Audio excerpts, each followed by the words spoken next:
கர்நாடக உயர்நீதிமன்றத்தில் சொத்து குவிப்பு மேல்முறையீட்டு வழக்கு தீர்ப்பின் போது ஜெயலலிதா ஆஜராக தேவையில்லை என்று சட்ட நிபுணர்கள் தெரிவித்துள்ளனர். சொத்து குவிப்பு மேல்முறையீட்டு வழக்கில் கர்நாடக உயர்நீதிமன்றத்தில் நீதிபதி குமாரசாமி திங்களன்று தீர்ப்பளிக்க உள்ளார். அப்போது கர்நாடக உயர்நீதிமன்றத்தில் ஜெயலலிதா உள்ளிட்ட 4 பேரும் ஆஜராக வேண்டுமா என்ற கேள்வி எழுந்தது. கிரிமினல் நடைமுறை சட்டத்தின்படி விசாரணை நீதிமன்றத்தில் தீர்ப்பு கூறப்படும் போதுதான் குற்றம் சாட்டப்பட்டவர்கள் கட்டாயம் ஆஜராக வேண்டும். அப்பீல் மனுக்கள் மீது தீர்ப்பு கூறப்படும் போது ஆஜராக வேண்டியதில்லை என அரசு வக்கீல் பி. ஆச்சாரியா தெரிவித்தார். ஒருவேளை ஜெயலலிதா உள்ளிட்ட 4 தண்டனை விதிக்கப்பட்டாலோ அல்லது கீழ் நீதிமன்றத்தின் தண்டனை உறுதி செய்யப்பட்டாலோ விசாரணை நீதிமன்றத்துக்கு உத்தரவு அனுப்பப்படும். அதன்பின் விசாரணை நீதிமன்றம் 4 சரணடைய கால அவகாசம் அளித்து வாரண்ட் பிறப்பிக்கும் என்றும் சட்ட நிபுணர்கள் தெரிவித்தனர். தண்டனை விதிக்கப்பட்டு அதைத் தொடர்ந்து கர்நாடக உயர்நீதிமன்றத்தின் தீர்ப்பை எதிர்த்து மேல்முறையீடு செய்வதாக இருந்தாலும் விசாரணை நீதிமன்றத்தில் ஜெயலலிதா உள்ளிட்ட 4 பேரும் சரணடைய வேண்டும் என்றும் சட்ட நிபுணர்கள் தெரிவித்தனர். துப்பாக்கியை தூக்குவதால் நாடு வளர்ச்சி அடையாது என்று பிரதமர் மோடி கூறினார். சத்தீஸ்கர் மாநிலத்தில் நக்சலைட்டுகள் ஆதிக்கம் அதிகமுள்ள தண்டேவாடா மாவட்டத்தில் உருக்காலை ரயில்வே திட்டங்களை பிரதமர் மோடி சனிக்கிழமையன்று துவங்கி வைத்தார். முன்னதாக பிரதமர் மோடியின் நிகழ்ச்சியில் பங்கேற்க சென்று கொண்டிருந்த 500க்கும் மேற்பட்ட கிராமத்தினரை நக்சலைட்டுகள் கடத்திச் சென்று காட்டுப்பகுதியில் சிறை வைத்தனர். இதைத் தொடர்ந்து தாண்டேவாடாவில் பலத்த பாதுகாப்புக்கு மத்தியில் மோடி பங்கேற்ற பொதுக்கூட்டம் நடந்தது. இதில் பிரதமர் மோடி பேசுகையில் மாவோயிஸ்டுகள் துப்பாக்கிகளை தூக்குவதன் மூலம் வளர்ச்சி காண முடியாது என்றார். தோள்களில் ஏர்கலப்பையை தூக்கினால் மட்டுமே நாட்டின் முன்னேற்றம் சாத்தியமாகும் என்ற மோடி, எனவே வன்முறையை மாவோயிஸ்டுகள் கைவிட வேண்டும் என அழைப்பு விடுத்தார். வன்முறைக்கு எதிர்காலம் இல்லை என்ற மோடி, மரண பயத்தை ஏற்படுத்தும் மாவோயிஸ்டுகளின் நாடகம் விரைவில் முடிவுக்கு வரும் என்றும் எச்சரித்தார். பிரதமர் நரேந்திர மோடி வருகை திட்டமிட்டுள்ள நிலையில் அப்பாவி கிராமவாசிகள் 400 பேரை மாவோயிஸ்டுகள் சிறைப்பிடித்துள்ளனர். சத்தீஸ்கர் மாநிலத்தில் மாவோயிஸ்டுகளால் பாதிப்பு நிலவும் தண்டேவாடா பகுதியை பார்வையிட திட்டமிட்டு பிரதமர் நரேந்திர மோடி சுற்றுப்பயணம் மேற்கொண்டுள்ளார். முதல் கட்டமாக சத்தீஸ்கர் மாநிலத்தில் அவர் பல்வேறு நிகழ்ச்சிகளில் சனிக்கிழமையன்று பங்கேற்றார். பிரதமர் சத்தீஸ்கர் வருகையை ஒட்டி தங்களின் பலத்தை காட்டும் வகையிலும் அரசுக்கு எதிர்ப்பை தெரிவிக்கும் வகையிலும் அப்பாவி கிராமவாசிகளை மாவோயிஸ்டுகள் சிறைப்பிடித்துள்ளனர். சத்தீஸ்கர் மாநிலம் சுக்மா மாவட்டத்தில் மரேங்கா மற்றும் அதன் சுற்றுவட்டார கிராமங்களைச் சேர்ந்த 400க்கும் மேற்பட்டோரை மாவோயிஸ்டுகள் தங்கள் கட்டுப்பாட்டுக்குள் கொண்டு வந்துள்ளதாக தகவல்கள் தெரிவிக்கின்றன.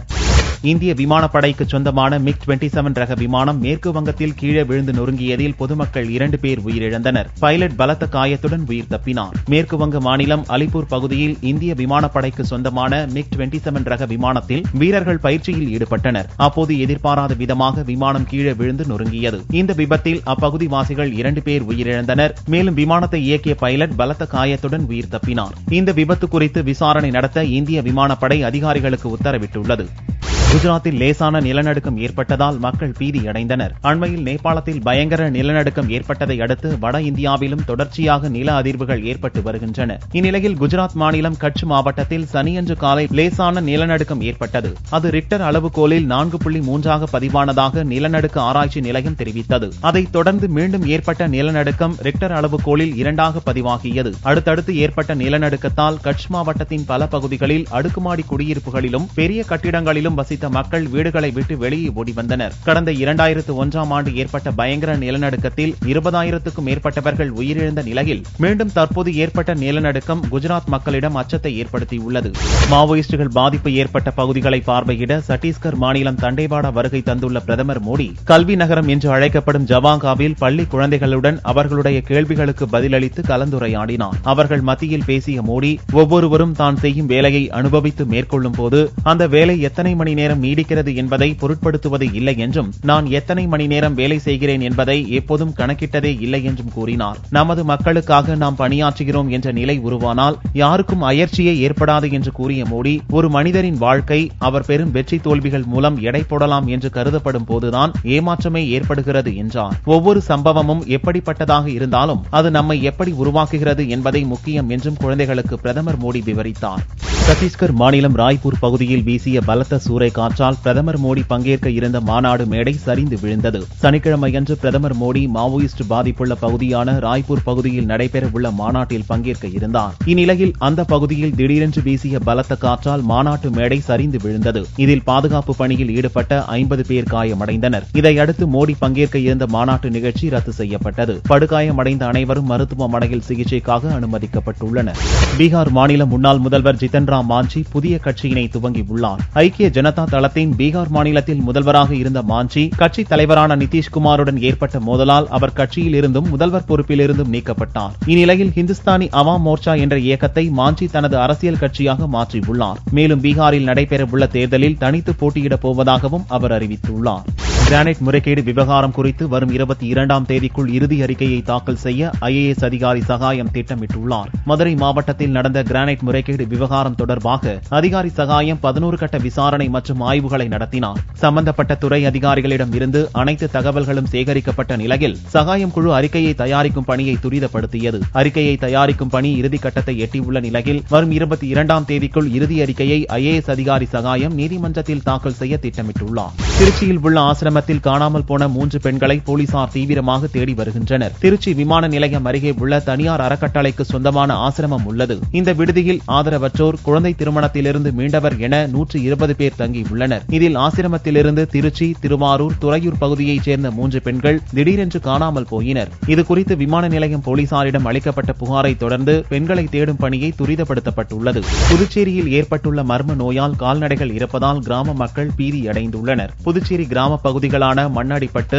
சோம்பட்டு, வாதானூர் ஆகிய பகுதிகளில் உள்ள கால்நடைகளை மர்ம நோய் தாக்கி வருகிறது. இந்நிலையில் சோம்பட்டு, மண்ணாடிப்பட்டு கிராமங்களில் 100க்கும் மேற்பட்ட ஆடுகளும், தேங்காய்திட்டு பகுதியில் 10க்கும் மேற்பட்ட மாடுகள் இறந்தன. இதனால் கால்நடை வளர்ப்போர் அதிர்ச்சி அடைந்துள்ளனர். கால்நடைகள் திடீரென்று இறப்பதை தடுக்க நடவடிக்கை எடுக்க வேண்டும் என்று கிராம மக்கள் கோரிக்கை விடுத்தனர். மீட்டர் கட்டண முறையில் ஆட்டோ ஓட்டுநர்களுக்கு அதிக அபராதம் விதிக்கக்கூடாது என வலியுறுத்தி மாநில அண்ணா தொழிற்சங்கத்தினர் போலீஸ் கமிஷனரிடம் மனு அளித்தனர். தமிழகம் முழுவதும் ஆட்டோக்களுக்கு ஒரே மீட்டர் கட்டணத்தை வரையறுத்து குறிப்பிட்ட தொகையை வசூலிக்க அரசு உத்தரவிட்டுள்ளது. சென்னை தவிர இந்த கட்டணம் மற்ற மாவட்டங்களுக்கு பொருந்தாது என கோவை மாவட்ட CITU ஆட்டோ தொழிற்சங்க தலைவர் சுகுமார் உயர்நீதிமன்றத்தில் மனு தாக்கல் செய்தார். இதற்கிடையே மீட்டர் கட்டணத்தை பின்பற்றாத ஆட்டோக்களுக்கு 1000 ரூபாய் முதல் 2000 ரூபாய் வரை அபராதம் விதிக்கப்படுவதாக புகார் எழுந்துள்ளது. இந்த புகார் மீது நடவடிக்கை எடுக்க வலியுறுத்தி அண்ணா தொழிற்சங்க மாநில தலைவர் சின்னசாமி மற்றும் கோவை மாநகராட்சி மேயர் ராஜ்குமார் ஆகியோர் போலீஸ் கமிஷனரை சந்தித்து கோரிக்கை மனு அளித்தனர்.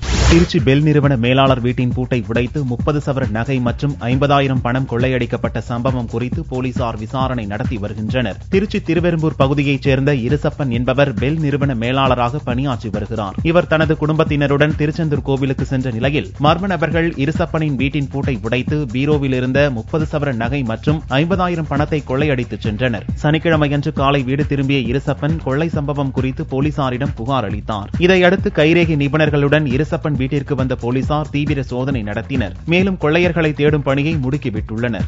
ஈரோடு அருகே மின்னல் தாக்கியதில் 20க்கும் மேற்பட்ட தறி இயந்திரங்கள் எரிந்து சேதமடைந்தன.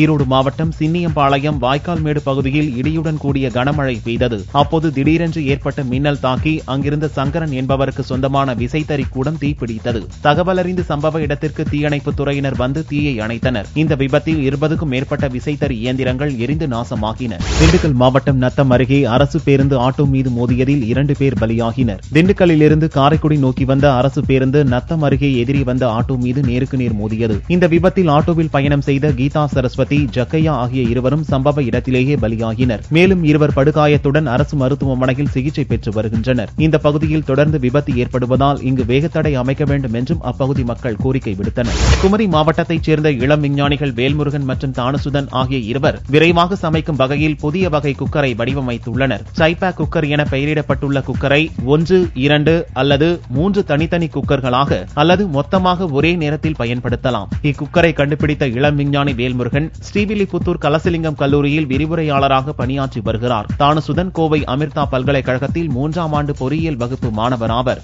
தஞ்சையில் நடந்த உலக பாறை ஓவிய கண்காட்சியை மாணவ மாணவிகள் ஆர்வமுடன் பார்த்து ரசித்தனர். இந்த கண்காட்சியில் பல்வேறு மாநிலங்களைச் சேர்ந்த அரிய ஓவிய காட்சிகளும் இடம்பெற்றுள்ளன. இந்திரா காந்தி தேசிய கலை மையம் மற்றும் தஞ்சை சரஸ்வதி நூலகம் இணைந்து நடத்தும் பாறை ஓவிய கண்காட்சியில் பண்டைய கால மக்களின் வாழ்க்கை முறை குறித்து ஓவியங்களாக தீட்டப்பட்டிருந்தது. வரும் ஜூன் மாதம் வரை இந்த கண்காட்சி நடைபெற உள்ளது.